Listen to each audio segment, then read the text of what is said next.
Gestión Cultural, el podcast, episodio 73. Hoy hablaremos de un documento importante para la gestión cultural, la Carta de Atenas de 1931.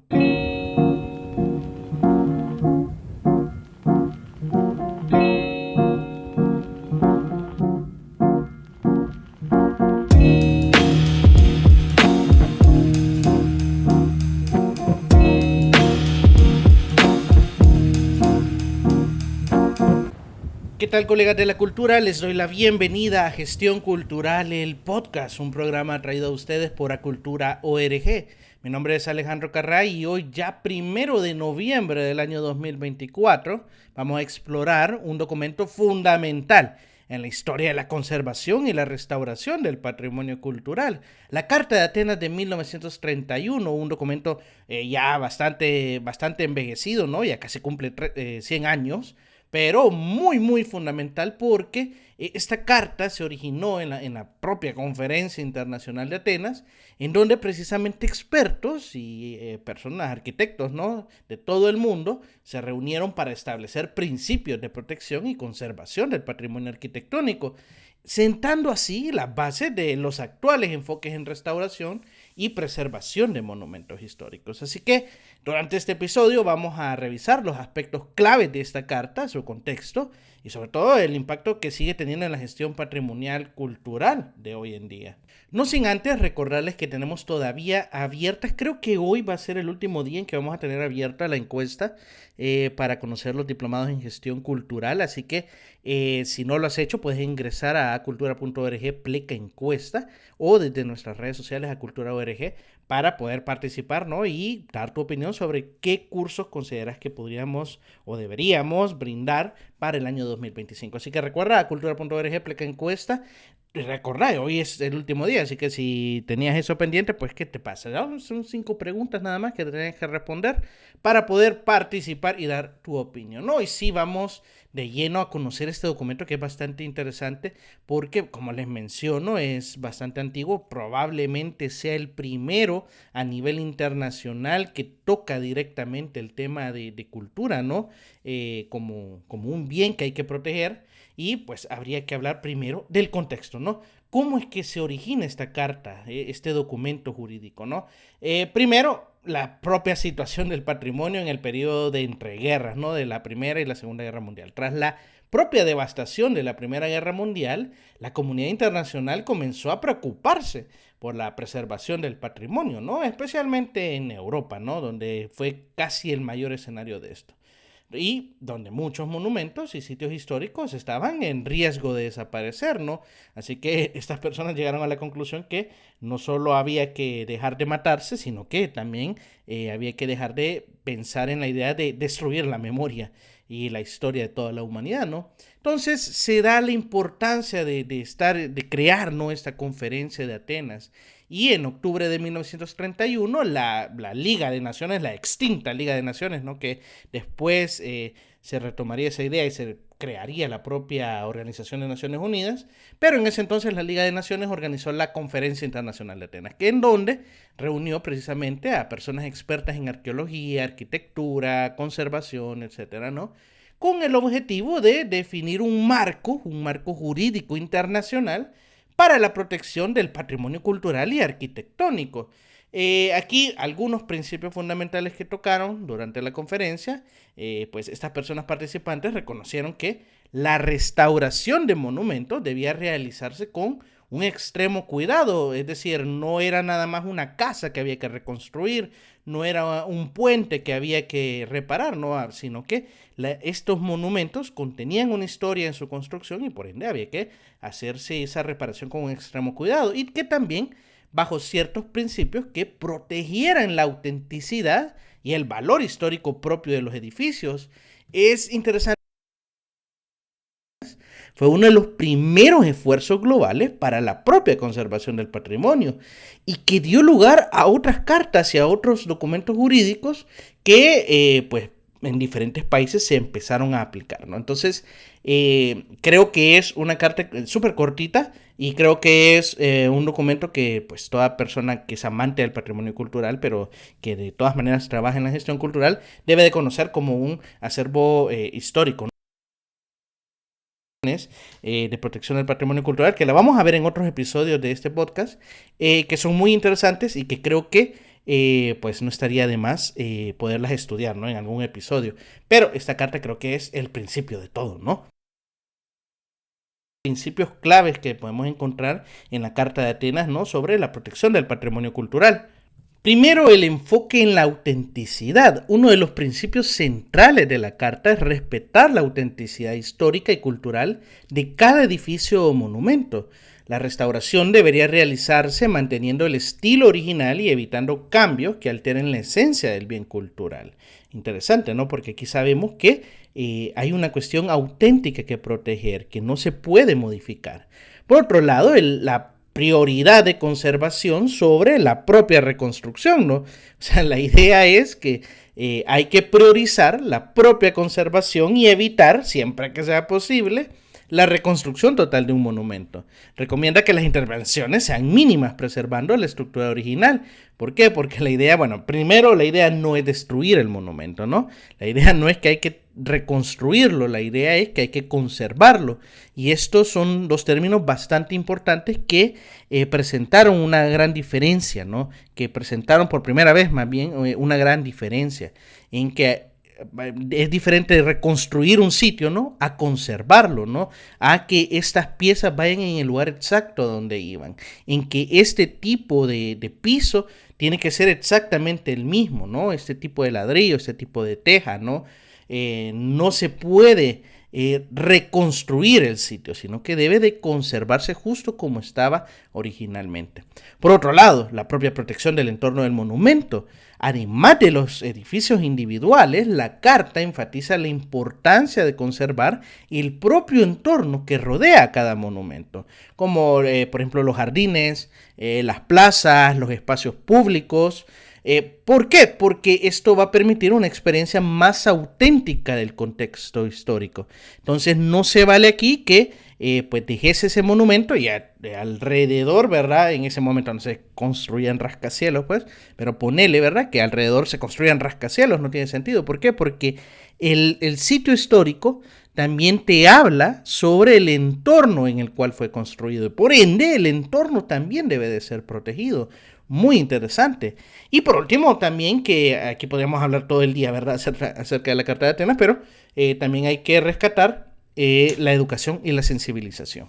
Un elemento relevante es la mención de la importancia de educar al público y a las comunidades sobre el valor de preservar el patrimonio, buscando así también el apoyo de las generaciones presentes y futuras, que esto es interesante, ¿no?, porque en un principio pues existían los sitios y digamos que era un interés del Estado, del gobierno central, pues protegerlos, pero realmente es con la Carta de Atenas que surge la idea de que esto debe de ser algo de educación, algo que la niñez deba de aprender y deba de abrazar, ¿no?, de que hay un sitio que es necesario proteger, que no se debe destruir.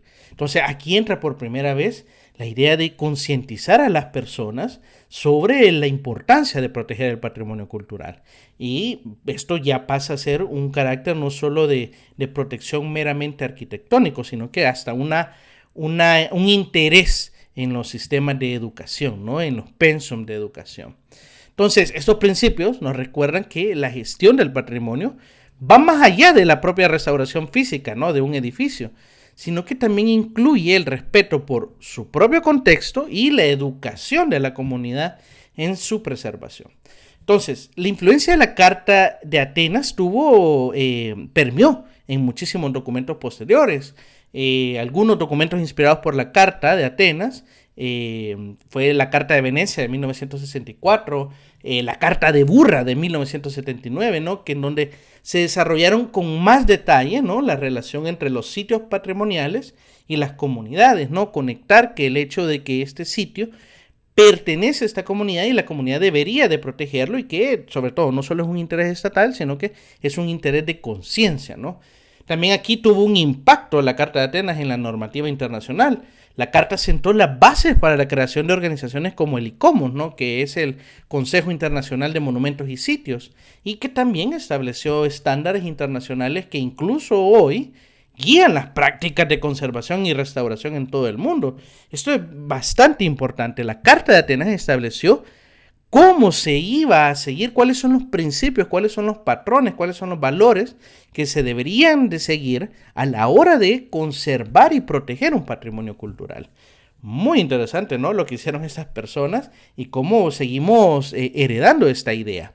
Además, la propia adaptación a los tiempos modernos, ¿no? A pesar de las innovaciones tecnológicas y los cambios en la conservación, muchos principios de la Carta de Atenas siguen vigentes y se consideran básicos para la intervención de cualquier sitio patrimonial.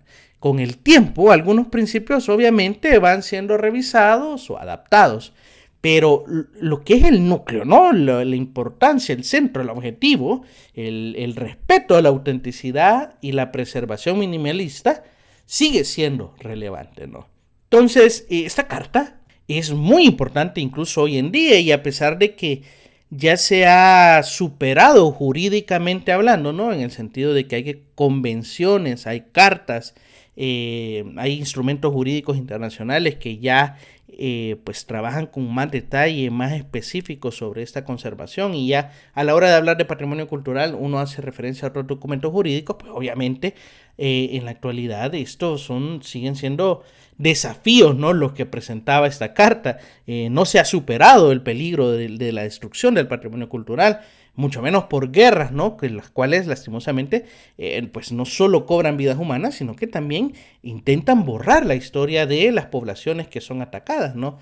Hoy en día enfrentamos sin duda desafíos como el cambio climático, el turismo masivo e irresponsable, ¿no? Y el propio desarrollo urbano, que es acelerado y va comiéndose todo a su paso, ¿no? Sin embargo, los principios de la Carta ofrecen un marco para abordar estos problemas de manera ética y responsable, porque a pesar de que vivimos en otros tiempos, a pesar de que han pasado ya casi 100 años, al parecer los problemas de destrucción del patrimonio y la idea de que debe de borrarse incluso hasta de los libros de educación, pues persiste. Entonces, esta carta, pues al parecer sigue vigente, ¿no? Incluso hoy en el siglo XXI. Muchos sitios, por ejemplo, han sido restaurados con base a los principios de la Carta de Atenas, como la Acrópolis, ¿no? Propia de Atenas, o las pirámides de Egipto. Estos ejemplos nos muestran cómo la aplicación de estos principios permite y permitió una intervención que respeta la historia y el valor cultural de los sitios. Porque te imaginas, ¿verdad? Bueno, se cae una pirámide o hay un desgaste de una pirámide en Egipto, pues construyamos otra, no de acero. No tiene sentido, ¿no? La idea es pues que la autenticidad del lugar siga vigente, se mantenga vigente, que así como lo vieron los egipcios cuando la construyeron, así la pudiésemos ver nosotros en la actualidad. Aunque también aquí la Carta de Atenas fue pensada para monumentos históricos de gran escala, ¿no? Así como las pirámides, como la Acrópolis de Atenas, muchos de esos principios pueden aplicarse también a patrimonios locales, pequeños, resaltando la importancia de proteger la autenticidad de los sitios y el respeto, obviamente, por el contexto en el cual se encuentra, en un contexto ya sea urbano o rural, ¿no?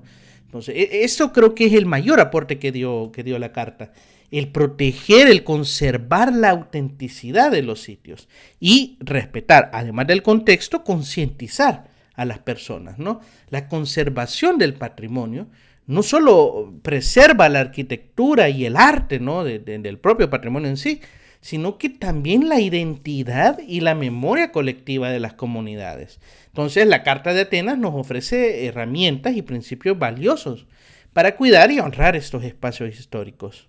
Entonces, en conclusión, la Carta de Atenas de 1931 marca el inicio de un camino hacia una conservación responsable, pero sobre todo ética del patrimonio cultural. Un camino que sin duda sigue vigente y que nos invita a reflexionar sobre la importancia de preservar nuestra historia y nuestra cultura, ¿no? Así que es un documento bastante bonito, bastante importante. Si lo pueden buscar en internet, ¿no? Carta de Atenas de 1931, le van a aparecer varios links, pero sobre todo que es un documento pequeño, ¿no? Te lo puedes echar, pero en minutos. Y que ese documento pequeño sienta las bases, ¿no?, de toda la idea de protección del patrimonio cultural actual. Así que es importante, y creo que como cultura general y como parte de nuestra profesión de la gestión cultural, pues debemos de conocerlo y debemos de saber acerca de estos principios, ¿no? Eso es importantísimo. ¿Conocías la Carta de Atenas antes de este episodio? ¿Crees que algunos de sus principios puedan aplicarse en la conservación del patrimonio de tu comunidad hoy en día, hoy en noviembre del 2024? Déjamelo saber en nuestras redes sociales o aquí en la cajita de comentarios de Spotify o de YouTube, que estaré súper complacido de leerlos, los leo todos, y además de que también en nuestras redes sociales pues estamos activos y compartiendo estas ideas, ¿no?, sobre la propia conservación del patrimonio cultural, sobre todo en Instagram y LinkedIn, que es donde estamos un poco más activos, ¿no?, que sin duda nos escribís ahí y te vamos a responder y te vamos a leer. Así que nada, este ha sido todo por hoy. Gracias por escuchar Gestión Cultural, el podcast. Espero que esta revisión de la carta les inspire a pensar en cómo podemos seguir protegiendo nuestro propio patrimonio cultural hoy en día, ¿no? Y no solo el patrimonio edificado, sino que también el patrimonio inmaterial, que lo tocaremos sin duda en otro episodio, ¿no?, de este programa.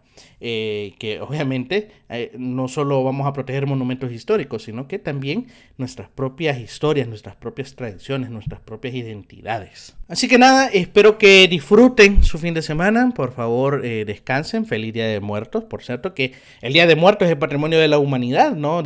Ya no solo es patrimonio de México, ¿no?, sino que es patrimonio de toda la humanidad. Así que si lo celebran, si se van de fiesta, si honran a sus seres queridos que pues ya no están en este plano terrenal, pues disfruten con moderación, con responsabilidad, y si no, pues me invitan, ¿no? Mi nombre es Alejandro Carrá, y por si no los vuelvo a ver, sobre todo después de este fin de semana festivo, pues les deseo muy buenos días, muy buenas tardes y sobre todo buenas noches.